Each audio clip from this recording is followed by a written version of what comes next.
Assalamualaikum warahmatullahi wabarakatuh.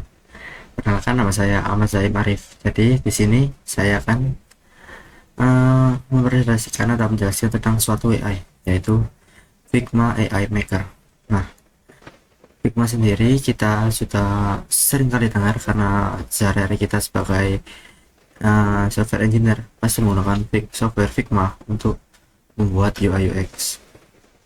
Nah, dan juga Figma AI pasti langsung kita menangkap bahwa Figma AI ini AI yang bakal membantu untuk kita membuat UI UX dalam pembuatan software. Nah, jadi ini pengertiannya adalah fitur baru dari Figma yang membawa kekuatan AI dengan kemampuan pembuatan desain otomatis. Jadi dengan Figma AI bisa membuat layout dan desain otomatis, menghasilkan desain yang berdasarkan deskripsi kita atau prompt kita. Lanjutnya adalah apakah Figma AI bakalan jadi game changers atau berubah dalam dunia desain UI UX. Nah, jadi pastinya iya, karena dulu kita kalau sebagai desain harus butuh berhari-hari untuk membuat desain UI UX nya, mulai dari menentukan konsep dan desainnya. Nah, di sini kita dengan Figma AI ini kita hanya perlu untuk membuat konsep dari idenya dan prompting, terus kemudian bagian desainnya kita hanya perlu prompting aja supaya yang desainnya itu AI. Di sini ada fitur-fitur unggulan dari Figma AI. Pertama adalah generative fill dan image editing. Jadi saat kita meminta AI-nya itu mau buatan desain gimana, itu AI-nya bisa langsung mencocokkan dengan gambar dengan desain yang kita mau. Terus smart form style, jadi langsung dengan pintar mencari AI-nya bisa menentukan gambar yang serasi atau tidak berabakan, atau terus ada auto layout dan komponen. Jadi AI bisa langsung mengatur layout atau komponennya seperti yang kita mau di promptnya. Terus ada prompt based, jadi prompt based design. Jadi AI bakalan membuat desain dari prompt kita. Misal kita mau buat desain website, kita hanya perlu promptnya aja, nanti yang eksekusi itu AI nya. Terus ada tentunya manfaat dari Figma AI itu pasti ada, nama peningkatan kecepatan kerja. Nah, pastinya peningkatan kecepatan kerja ini pasti sangat terlihat.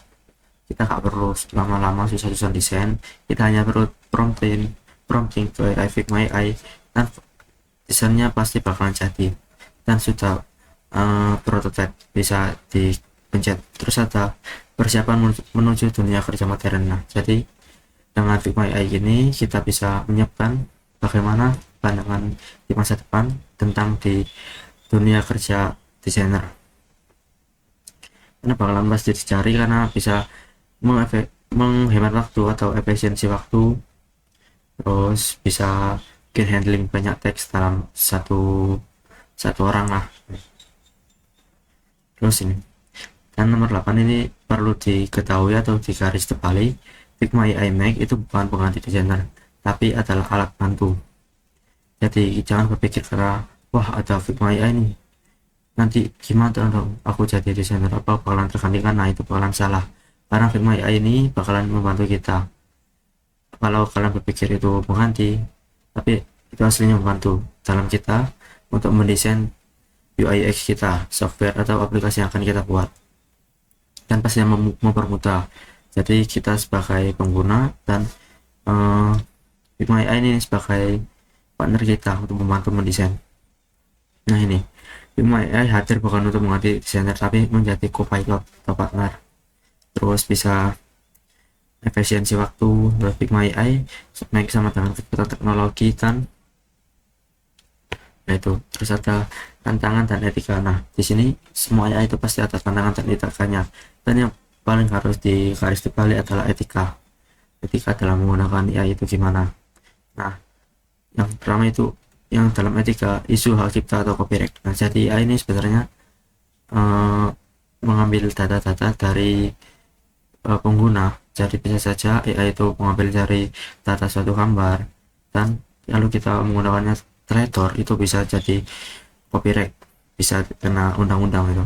Desain yang dihasilkan AI bisa saja memulai karya orang lain karena datanya berasal dari berbagai sumber di internet. Terus Nah, tantangannya itu hasil AI itu perlu direview lagi, jangan langsung digunakan itu, kita prompting tanpa evaluasi langsung digunakan, karena hasil desain dari Figma ya tidak selalu berlangsungan dengan kebutuhan kita, bisa harus direview lagi.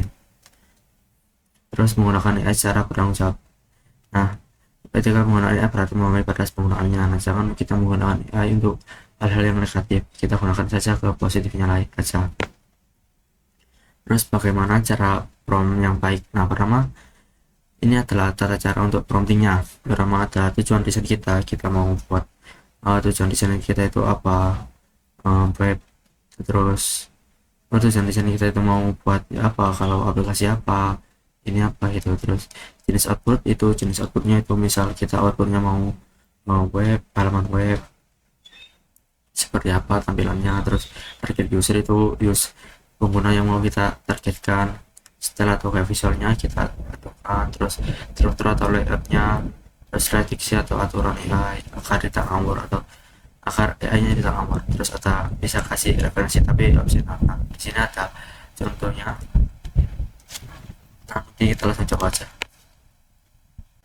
Nah, jadi ini adalah hasil dari contoh prompting yang saya berikan tadi, karena kita mintanya itu mobile app, jadi kita pencet saja yang previewnya. Nah, bisa jadi langsung desainnya bagus, ya perlu ribet. Terus kita langsung bisa pencet navigatornya tuh. Terus ini juga ada contoh lain yaitu website. Nah, di sini nah salah satu langsung jadi. Nah, ini semua tergantung bagaimana kita promptingnya, hasilnya tergantung bagaimana kita promptingnya. Kalau prompting kita baik, hasilnya bakalan jadi lebih baik tuh. Nah, sekian dari saya. Wassalamualaikum warahmatullahi wabarakatuh.